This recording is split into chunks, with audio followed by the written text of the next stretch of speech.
नमस्कार दोस्तों, बचपन के दिन में आप सभी का हार्दिक स्वागत है। आज हम लोग ध्यानाकर्षण मॉड्यूल पर महत्वपूर्ण प्रश्न करेंगे। अभी तक हम लोग आधारशिला मॉड्यूल के जितने भी महत्वपूर्ण प्रश्न थे सभी कंप्लीट कर चुके हैं। अगर आप लोगों ने नहीं देखे हैं तो लिंक डिस्क्रिप्शन में दी हुई है, आप लोग देख सकते हैं। पहले क्वेश्चन पर चलते हैं। कोठारी आयोग का गठन कब हुआ था? कोठारी आयोग का गठन 1964 में हुआ था और ये जो कमेटी है 1964 से 1966 के बीच में वर्किंग में थी। हमारे जो सर दौलत सिंह कोठारी हैं उनकी अनुशंसा पर ही बेसिक शिक्षा की दशा और दिशा सुधारने के लिए ही नई शिक्षा नीति 1968 का गठन किया गया था। तो इसका जो राइट आंसर हुआ 1964 हुआ। अगले क्वेश्चन पर चलेंगे। ध्यानाकर्षण मॉड्यूल का संबंध किससे है? तो ध्यानाकर्षण मॉड्यूल बेसिकली कक्षा 3 से कक्षा 8 में पढ़ने वाले उन बच्चों के लिए है जो अपने कक्षा के अनुरूप संप्राप्ति स्तर को प्राप्त नहीं कर पाए हैं, यानी जो सीखने में पीछे रह गए हैं, ऐसे बच्चों के लिए यह मॉड्यूल विकसित किया गया है। तो इसमें हमारा जो राइट आंसर है उपचारात्मक शिक्षण, यानी जो बच्चे पीछे रह गए हैं उन्हीं के लिए हम लोग रेमेडियल टीचिंग इस मॉड्यूल में प्रोवाइड करेंगे। अगले क्वेश्चन पर चलते हैं। भारत के भाग्य का निर्माण हमारी कक्षाओं में होता है, यह कथन किसने कहा था? तो यह कथन कोठारी आयोग ने कहा था। तो इसका जो राइट आंसर है वो ए हुआ। अगले क्वेश्चन पर चलते हैं। ध्यानाकर्षण हस्त पुस्तिका किन कक्षाओं हेतु लर्निंग आउटकम की संप्राप्ति दर के अपेक्षा अनुरूप लाने में मददगार है?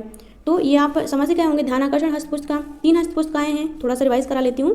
पहली आधारशिला, दूसरी ध्यानाकर्षण और तीसरी शिक्षण संग्रह। तो जो आधारशिला है, पहली आधारशिला कक्षा 1 और 2 के लिए बात करते हैं। जो सेकंड जो ध्यानाकर्षण की बात हो रही है इसमें कक्षा 3 से लेके कक्षा 8 तक के बच्चों की बात हो रही है। और थर्ड शिक्षण संग्रह, इसमें इन सभी क्लासों के लिए जो हमें टीचिंग टेक्निक यूज करनी है, टीचिंग मेथड यूज करने हैं, उनकी बात हो रही है। तो आप यहाँ समझ ही गए होंगे कि ध्यानाकर्षण हस्त पुस्तिका में किन कक्षाओं की बात होगी? क्लास 3 से क्लास 8 तक। चलिए अगले क्वेश्चन पर चलते हैं। ध्यानाकर्षण मॉड्यूल में कितने भाग हैं? ध्यानाकर्षण मॉड्यूल में भाग कितने हैं? 4 हैं। तो मैं थोड़ा सा डिफ्रेंशिएट करके पढ़ाऊंगी, आप लोगों से डिस्कस करेंगे तो आप लोगों को समझने में आसानी होगी। यहाँ हम ध्यानाकर्षण मॉड्यूल की बात करते हैं और यहाँ आधारशिला की करेंगे। ध्यानाकर्षण मॉड्यूल में भाग 4 हैं। पहले भाग में बताया हुआ है कि इसकी नीड क्या है, क्या आवश्यकता है। सेकंड पार्ट में बताया हुआ है कि लर्निंग आउटकम और उसका आकलन कैसे करना है। थर्ड पार्ट में आपका बताया हुआ है कि कौन कौन सी टीचिंग मेथड आपको यूज करने हैं कक्षा के शिक्षण के दौरान। और फोर्थ पार्ट में आपका परिशिष्ट दिया हुआ है, यानी जो आकलन प्रपत्र वगैरह है वो सब बताया हुआ है। और ध्यानाकर्षण शिविर का जो आयोजन किया जाना है उसकी समय सारणी इसमें दी हुई है। तो ये ध्यानाकर्षण मॉड्यूल के 4 भाग हुए। अब आधारशिला के देख लेते हैं। आधारशिला मॉड्यूल में जल्दी से देखते हैं 6 भाग होते हैं। इधर देखिए आधारशिला में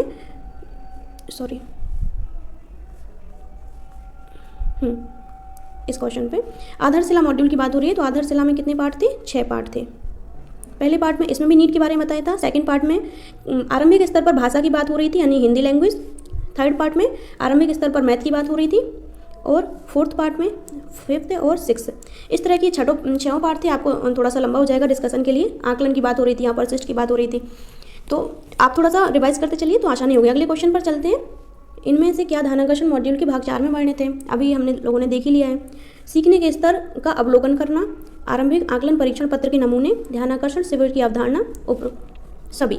तो सभी तो नहीं हो सकते क्योंकि अवलोकन वगैरह करना ये भाग 2 में है। आरंभिक जो आरंभिक आकलन परीक्षण पत्र के नमूने हैं ये हमारे भाग 4 में हैं, क्योंकि उसी में हमें ध्यानाकर्षण शिविर का आयोजन करना है। तो उसमें सबसे पहले हम क्या करेंगे? पहला काम हमारा ये होगा कि बच्चों का आकलन करना है कि वो किस स्तर पर हैं। तो इसका जो राइट आंसर है वो बी हुआ। अगले क्वेश्चन पर चलेंगे। हमारे यहाँ कमज़ोर बच्चे आते हैं, इसका मतलब क्या है? ये तो देखिए हमको ये बिल्कुल नहीं सोचना है। इसका राइट आंसर आप देख रहे होंगे, यह एक भ्रांति है। भ्रांति क्यों बोला है? क्योंकि बच्चे कमज़ोर नहीं आते हैं। बच्चे गरीब जरूर आते हैं पर वो कमज़ोर नहीं होते हैं। हर एक बच्चे का लेवल अलग अलग होता है, हर किसी का IQ लेवल अलग होता है। तो बच्चों को जो कमज़ोर हैं उन्हीं के लिए तो ये ध्यानाकर्षण मॉड्यूल विकसित किया गया है। हमें उनकी कमियों को ही दूर करना है।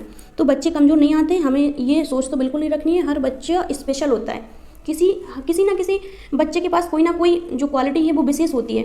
जैसे हम सोच रहे हैं कि ये बच्चा टॉप करेगा तो उसमें कोई ना कोई क्वालिटी निम्न स्तर की भी हो सकती है, ऐसा नहीं है। तो लेवल अलग अलग होता है। अगले क्वेश्चन की बात करेंगे। शैक्षिक संप्राप्ति में सुधार हेतु आवश्यक नहीं है। शैक्षिक संप्राप्ति में सुधार हेतु आवश्यक नहीं। छात्रों का नियमित आकलन, शिक्षण योजना का निर्माण, शिक्षा एवं ये सारे ऑप्शन आप देखिए। शैक्षिक संप्राप्ति में सुधार हेतु आवश्यक नहीं है, ये यहाँ पर आप देखेंगे किसकी बात हो रही है? कठोर अनुशासन अगर होगा तो बच्चे कैसे अपना शैक्षिक स्तर को प्राप्त कर पाएंगे? बिल्कुल नहीं कर पाएंगे। जो भी अपना लेवल आप देख सकते हैं, अपना जो आपका जो बचपन था आप उसमें देख सकते हैं कि जिस भी टीचर की क्लास आपको जिस क्लास में आप डरे हुए रहते थे उसमें सीखने का दिमाग ही काम नहीं करता था। तो कठोर अनुशासन में आप नहीं सीख सकते। छात्रों के साथ हमेशा लचीलापन होना चाहिए सीखने सिखाने के दौरान। छात्रों का नियमित आकलन होता रहे, शिक्षण योजना का निर्माण होता रहे, शिक्षक छात्रों की क्रियाशीलता, मतलब आप जब क्लास में बच्चों को पढ़ा रहे हैं तो बच्चे क्रियाशील हों, वो आपके क्वेश्चन के आंसर देते रहें। तो इसका जो राइट आंसर है वो डी हुआ। अगले क्वेश्चन पर चलेंगे। हर बच्चा सीख सकता है यदि शिक्षण विधि, बिल्कुल हर बच्चा सीख सकता है अगर शिक्षण विधि छात्रों की रुचि और सीखने के तरीकों के अनुसार हो। ऐसा नहीं हो एक समान निर्धारित कर दिया जाए। अगर इसकी बात करेंगे तो हर बच्चे का जब लेवल अलग नहीं होता है तो आप एक मेथड से कैसे पढ़ा सकते हैं, और अगर आप एक मेथड से पढ़ाएंगे तो बच्चे ना ही सीख पाएंगे और ना ही उनको इंटरेस्ट आएगा सीखने में।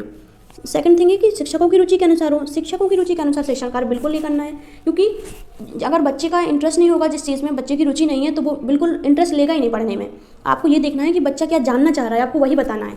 तो इस तरह से आपको बच्चे को सिखाना है। तो इसका जो राइट आंसर है वो सी हुआ। अगले क्वेश्चन पर चलते हैं। सभी बच्चे को एक ही प्रकार के तरीके से शिक्षण से, अगर एक ही प्रकार होगा सिखाने का बच्चों से तो सभी बच्चे नहीं सीख पाते हैं, कुछ पिछड़ जाते हैं, बिल्कुल सही है, कुछ कुंठित हो जाते हैं। तो इसका जो राइट आंसर हुआ वो डी हुआ। बिल्कुल ये सारे ऑप्शन फिलफिल हो रहे हैं। अगले क्वेश्चन पर चलेंगे। आप अभी तक किस प्रकार के शिक्षण प्रक्रिया को अपनाते आए हैं?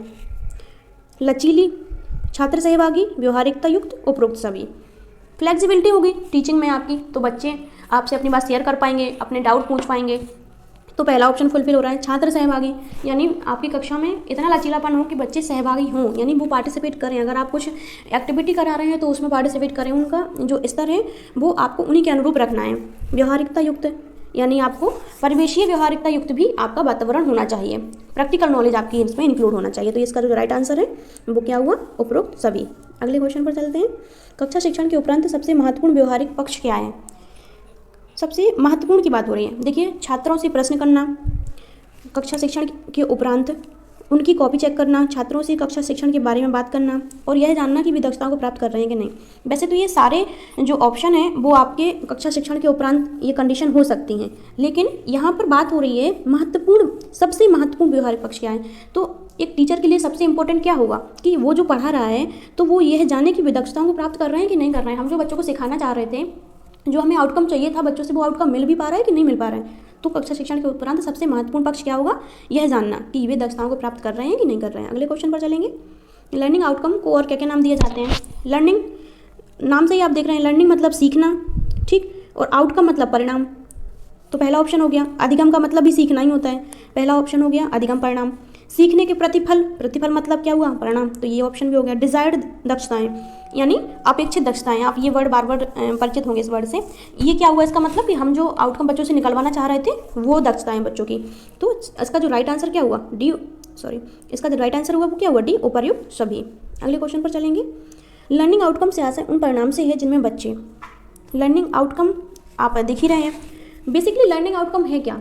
आपने बच्चों को पढ़ाया, बच्चों ने पढ़ा, अब आपको ये चेक करना है कि आपने जो पढ़ाया है बच्चों ने कितना सीखा, आउटकम कितना आया, वही है कितना सीखा, मतलब लर्निंग आउटकम। तो लर्निंग आउटकम से आशय उस परिणाम से है जिनमें बच्चे विषयगत दक्षताओं की संप्राप्ति कर लेते हैं। ये जो लर्निंग आउटकम है वो विषयगत निर्धारित हैं, अलग अलग भाषा के लिए अलग हैं, गणित के लिए अलग हैं। इस तरह जो भी लर्निंग आउटकम, जो भी दक्षताएं निर्धारित हैं, उनकी प्राप्ति से इसका आशय है। अगले ऑप्शन पर चलते हैं। अगला क्वेश्चन है लर्निंग गैप का आशय है। लर्निंग गैप की बात करेंगे। अभी जैसे लर्निंग आउटकम की हम लोग बात कर रहे थे कि बच्चों ने कितना सीखा, तो अब लर्निंग आउटकम में हम ये देखेंगे कि एक्सपेक्टेड कितना था। हम चाह रहे थे कि हमारा बच्चा गुणा एवं भाग के प्रश्न करने लगे और उसकी जो इबारती प्रश्न है वो भी करने लगे, उसकी गणितीय समझ बन जाए व्यवहारिक रूप में भी, और इस तरह से आप उसकी गणितीय समझ बन जाए। तो ये हमारा क्या हुआ? एक्सपेक्टेड लर्निंग आउटकम हुआ, ठीक। लेकिन बच्चा एक्चुअल में कितना सीखा? उसने गुणा एवं भाग के प्रश्न कॉपी पर करना तो सीख लिए, लेकिन व्यवहारिकता में नहीं ला पा रहा है, तो कुछ ना कुछ उसकी कमी रह गई ना। एक्चुअल लर्निंग स्तर है उसका, जो लर्निंग आउटकम है वो कुछ और आया और एक्सपेक्टेड कुछ और था, तो कुछ ना कुछ गैप आ गया ना सीखने में। तो जो सीखने का गैप है वही लर्निंग गैप है, इन दोनों का जो अंतर है ना वही लर्निंग गैप है। तो इसका जो राइट आंसर क्या हुआ? अपेक्षित अधिगम स्तर। अपेक्षित का मतलब एक्सपेक्टेड, अधिगम मतलब लर्निंग, स्तर मतलब लेवल। अपेक्षित यानी एक्सपेक्टेड लर्निंग लेवल माइनस, यानी अंतर की बात हो रही है, वास्तविक यानी एक्चुअल लर्निंग लेवल। तो ELL माइनस ALL ये हुआ आपका इक्वल टू लर्निंग गैप। तो आप इसको समझ गए। इसका राइट आंसर क्या हुआ? C।